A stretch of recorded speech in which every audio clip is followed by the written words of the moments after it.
আচরণবিধি ভঙ্গের কারণে চাঁপাইনবাবগঞ্জ এক আসনে দাঁড়িপাল্লা প্রতীকের উঁচু টাওয়ার সরানোর অভিযান শুরু করেছে আইন শৃঙ্খলা বাহিনী। মেহেদী হাসান সিয়াম, নিজস্ব প্রতিনিধি।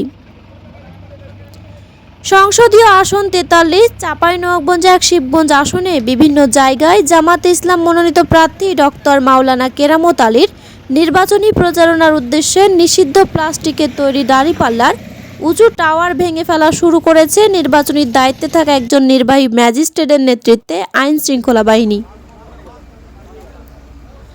আজ শুক্রবার বেলা 11টায় শুরু হওয়া অভিযানটি উপজেলার বিভিন্ন স্থানে পরিচালিত হতে দেখা গেছে। এ সময় দায়িত্বে থাকা ওই কর্মকর্তা জানান, নির্বাচন অফিসে অভিযোগের ভিত্তিতে এই অভিযান শুরু হয়েছে। তিনি জানান, প্লাস্টিকের তৈরি কোনো প্রতীক ব্যবহার অবৈধ। তাছাড়াও 3 মিটার অর্থাৎ 10 ফিটের বেশি বড় প্রতীক ব্যবহার নিষিদ্ধ। তাই প্লাস্টিকের তৈরি এবং 3 মিটারের বড় প্রতীক সরানোর নির্দেশ দেন তিনি। অভিযানটি চলমান থাকবে কি জানতে চাইলে নির্বাহী ম্যাজিস্ট্রেট বলেন, আচরণবিধি লঙ্ঘন হবে এমন কোনো কিছুর অভিযোগ পেলে আমরা আইন অনুযায়ী ব্যবস্থা নেব।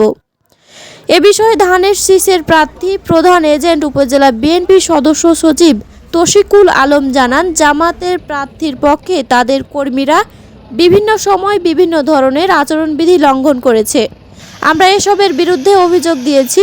আজকে আইন শৃঙ্খলা বাহিনীর এই অভিযানকে আমরা ধন্যবাদ জানাই এবং আগামীতে যেন এই ধরনের অভিযান চলমান থাকে সে বিষয়ে প্রশাসনের প্রতি আহ্বান জানাচ্ছি।